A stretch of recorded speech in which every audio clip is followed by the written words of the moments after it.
Bom dia, pessoal. Eu estou aqui hoje para a gente conversar um pouco sobre Paulo Guedes. Paulo Guedes é o nosso novo ministro, ou nosso futuro ministro da Economia, é o braço direito do Bolsonaro na parte da economia, e ele defendeu, numa entrevista que ele deu para a Globo News, o chamado Estado russoniano. O que vem a ser o Estado russoniano? Bom, eu vou explicar isso para vocês logo em seguida. Primeiro vamos ver aqui a entrevista que Paulo Guedes deu à Globo News. Menos isso. O mais importante é a direção inequívoca. Nós precisamos completar uma transição. Existia um Estado máquina, robesiano, que vinha de uma ordem política fechada. E agora nós queremos um Estado, vontade do povo, russoniano. É um Estado de Rousseau. A vontade do povo é saúde, educação, saneamento, segurança pública. Essa transformação tem que ser terminada. Paulo Guedes, o Bolsonaro concorda com a privatização de todas as estatais? Eu disse que ele não concordava no início. Vocês mesmos sabem e diziam que ele era estatizante, ele era estatista, postura, votos, etc.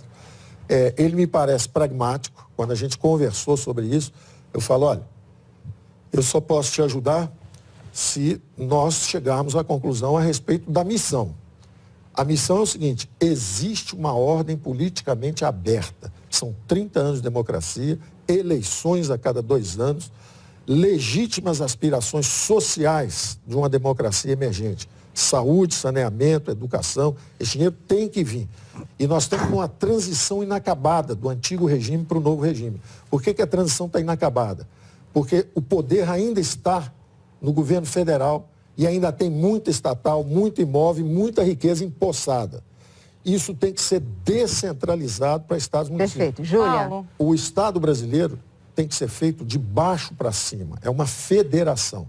E nós estamos de cabeça para baixo. Tá certo. Tem dinheiro para fazer estádio de futebol, tem dinheiro...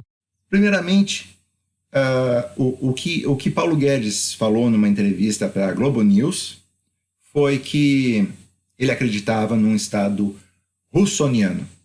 O que é um Estado russoniano?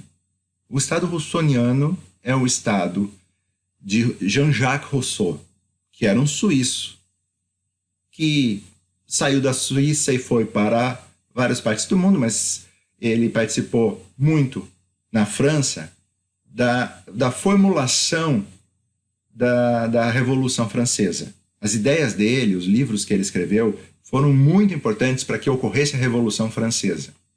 Então ele tinha uma crença, Rousseau tinha uma crença que o Estado precisava ser o resultado, né, da vontade do povo, da vontade popular. E por isso ele acreditava num contrato social. O livro mais importante dele é Do Contrato Social, em que ele trata disso. Quer dizer, as pessoas de uma sociedade precisam fazer um contrato em que elas abrem mão de certas liberdades para poder viver em sociedade, né? Mas que isso traz vantagens para todos. No momento em que não há vantagens para alguns, isso já não é mais um contrato realmente bom, benéfico para a sociedade.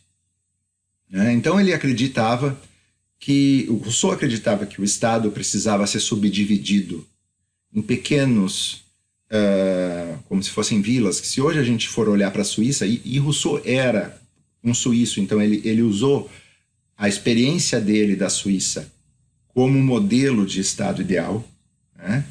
E se nós olharmos para a Suíça, nós vamos entender que a Suíça é um país que dá certo, não é porque existe um governo que tem muita identidade com o povo, que vai lá e faz o que o povo quer. Não existe um governante assim, bondoso.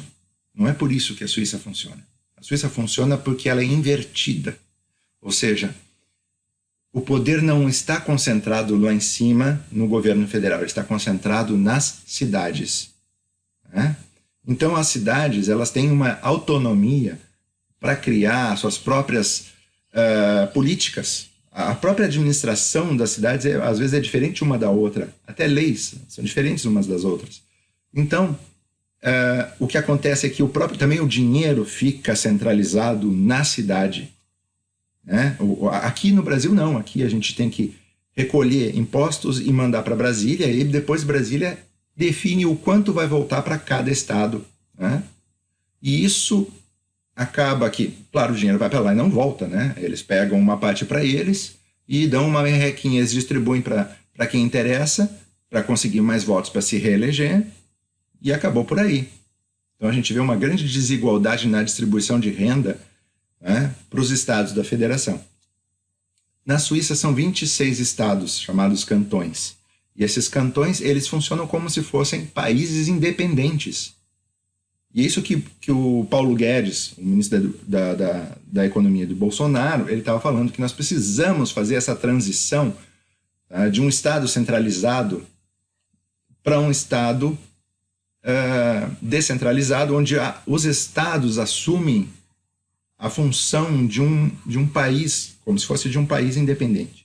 Ou seja, o dinheiro não tem que ir para Brasília, o dinheiro tem que ir para o estado, né? Pega do município, vai ou nem vai, porque na Suíça é assim, ou vai o que se arrecada fica no município, e o município passa só a parte que é de direito do estado para o estado, né? Então, o dinheiro não sai. O que sai só o que já era para sair mesmo. Aqui não. Hoje o que acontece é que se manda tudo para lá e sabe-se lá se volta, né? Então, isso que nós temos que imaginar como sendo uma tendência do futuro.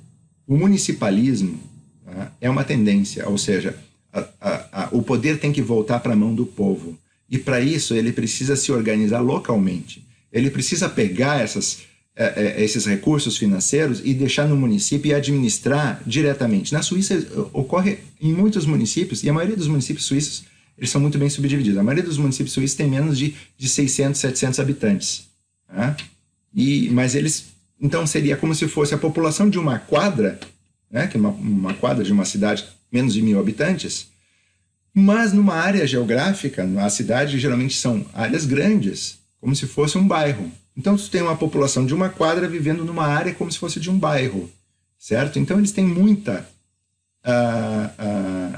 muitos recursos naturais à disposição para abastecer aquela cidade. E, geralmente, se for olhar no mapa, as cidades suíças, elas são, então, muito bem esquadrejadas, vamos dizer assim. Se tu olhar no Google Maps, olhar para as cidades suíças de cima, tu vai ver que existem vários núcleos habitacionais que são como se fossem condomínios espalhados pelo campo, que são as cidades.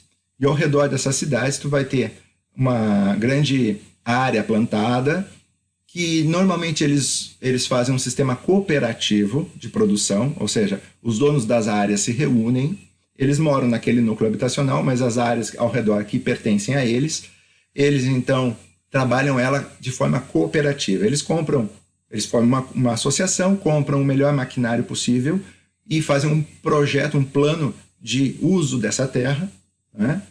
E aí depois até essa parte a produção que eles têm, ela já é destinada para uma cooperativa nacional, né, que vai então botar esses produtos no mercado. Muitas vezes ela vai beneficiar esses produtos, e esse pessoal das cidades, eles também são sócios dessa cooperativa nacional, ou seja, lá, na verdade, como a gente tem aqui, vamos dizer, grandes mercados, vamos dizer, um Big, Carrefour, uma rede Pão de Açúcar, rede Zafari, essas redes de supermercados, lá tem duas redes que basicamente dominam mais de 70% do mercado suíço, que é a Coop e a Migros. Essas duas empresas são cooperativas e pertencem à maioria da população.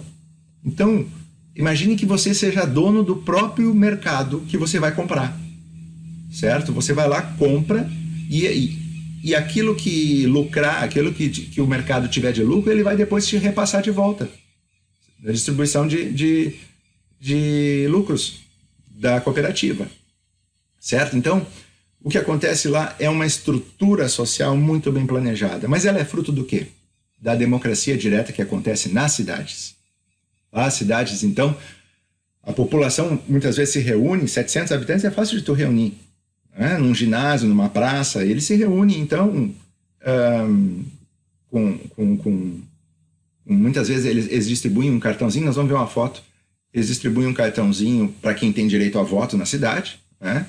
E aí eles fazem aquela votação e tu levanta um cartãozinho, às vezes tem duas cores de cartãozinho, o cartão do sim, o cartão do não, certo? Então, pelo menos 2 vezes por ano essas cidades se reúnem para decidir o orçamento da cidade, para definir leis novas.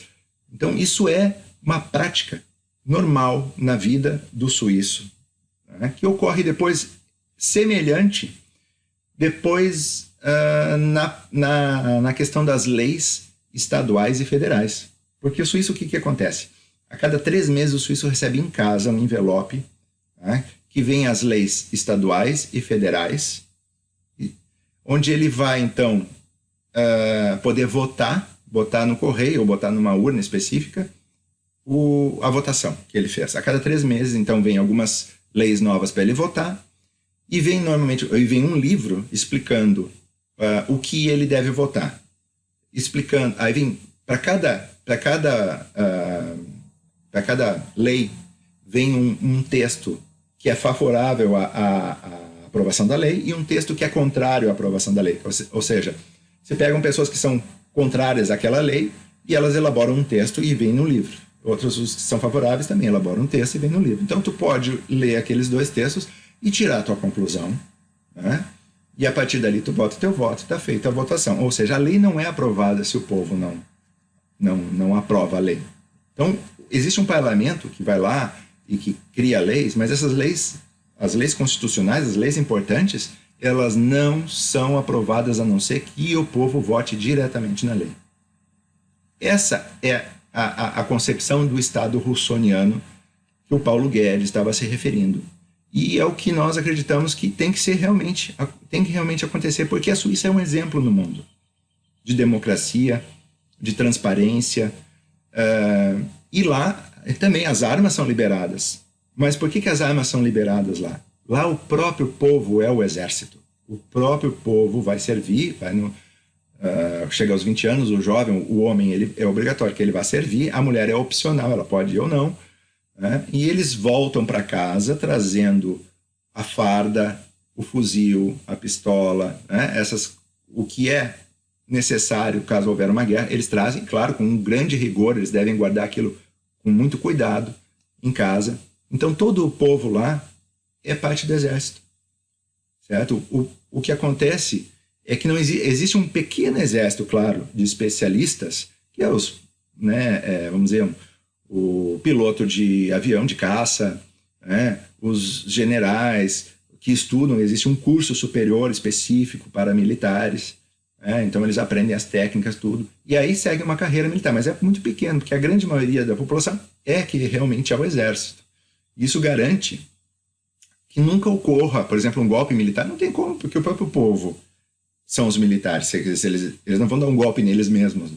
É impossível. Então há uma garantia de democracia, uma garantia de que os políticos vão sempre fazer o que o povo deseja, porque se eles não fizerem, simplesmente eles não têm quem vai impedir deles deporem o governo. Então, e também assim não ocorre, por exemplo, de vamos fazer uma guerra, os políticos resolvem fazer uma guerra contra um outro país por interesses econômicos. Isso jamais aconteceria na Suíça, porque o povo não iria aceitar. Simplesmente não iriam. E realmente a Suíça nunca se envolveu em guerras. Ela só se envolveria numa guerra se ela fosse invadida, certo? Então, essa questão da liberação das armas, ela tem esse valor estratégico para a democracia, que é muito importante. Não é só a questão da criminalidade, claro que também isso afeta muito a criminalidade, mas principalmente a garantia da democracia, né? Então, se nós pensarmos no Estado russoniano, nós vamos entender o que é a Suíça e por que ela funciona. Por isso que eu acho que o governo do Bolsonaro ter escolhido Paulo Guedes e ter essa filosofia é muito importante para o Brasil realmente fazer uma mudança definitiva que realmente vai trazer benefícios para o país. Se vocês gostaram do vídeo, então, pessoal, por favor, deem um like. E nós vamos continuar falando mais sobre esses assuntos, ok? Muito obrigado.